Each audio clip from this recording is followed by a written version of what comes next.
হিসেবে? আমি ওনার মুখ বন্ধ করতে চাই না। উনি যত হিন্দু হিন্দু করে লম্পজম্প করবে, আমি ডাইরেক্ট বলছি, হুমায়ুন কবির আজকের দিনে ইলেকশন কমিশনের ইলেকশন ডিক্লেয়ার হতে দিন।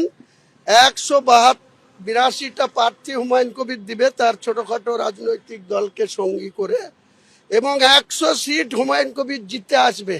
যেদিন কাউন্টিং হবে সেদিন 4টা অব্দি অপেক্ষা করবেন, 100 সিট জিতে আসবে। আর কে বেশি সনাতনী, 194-এর মধ্যে 150, 148 মমতা ব্যানার্জি এত মন্দির করে সে জিতবে না এই বড় সনাতনী জিতবে? তারা জিতুক না, আমি বিরোধীতে বসবো। ইঞ্চিতে ইঞ্চিতে বাংলার মানুষের উন্নয়ন বুঝে নেব, বসুক না, আমার কোনো আপত্তি নাই। আমার অত উপরওয়ালার কাছে আমি এসব বলিনি যে আমাকে চিফ মিনিস্টার হতে হবে, ডেপুটি হতে হবে, স্বরাষ্ট্র পেতে হবে, এসব আমি লালস আমার নেই।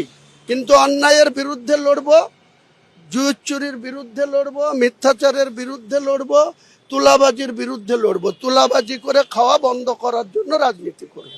আগে শুভেন্দু অধিকারীকে বলুন, হোম মিনিস্টার কে বলে, প্রাইম মিনিস্টারকে বলে আমার বিরুদ্ধে একটা, আমি 28শে সেপ্টেম্বর বলেই দিচ্ছি, 3:35-এ ছেড়েছিল ইন্ডিগো ফ্লাইট, তার টিকিট এখনো আমার কাছে আছে। তা আমি ঢাকাতে গেছিলাম, সেখানে ওদের যে সমস্ত মেনটেন করতে হয় করে আমি প্রায় 6টা বেজে গিয়েছিল ঢাকা ধানমন্ডিতে পৌঁছাতে। ওরা গাড়ি পাঠিয়েছিল, আমার ভাগ্নেদের অবস্থা ভালো, আজকে সে কাল রাত্রিতে নেমেছে কলকাতায়।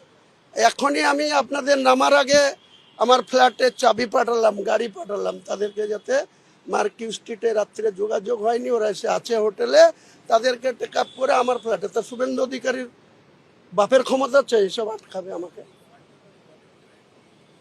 কেন বলবো আপনাকে, কেন বলবো? কে ফান্ড দিচ্ছে? ওদের যদি ক্ষমতা থাকে, দিল্লিতে ক্ষমতায় বসে আছে, আমার বিরুদ্ধে ইডি কে লাগাক, সিবিআই কে লাগাক, এনআইএ কে লাগাক। আমি তো চ্যালেঞ্জ করছি, যদি হুমায়ুন কবির কোনো 2 নম্বরের সঙ্গে যুক্ত থাকে, কোনো বিদেশির কোনো ফান্ড এনে থাকে, তা আমার বিরুদ্ধে ড্রাস্টিক অ্যাকশন নেবে, ব্যবস্থা নেবে। আমি তো ফেস করব, জুডিশিয়ালে যাব যদি আমি অপরাধী হই।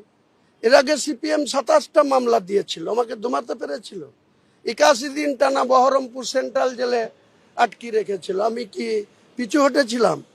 হুমায়ুন কবিরের ক্যারিয়ার অনেক লম্বা, হুমায়ুন কবিরকে যত ঘাটাবে আমিও ঘেটে ঘ করে দেবো।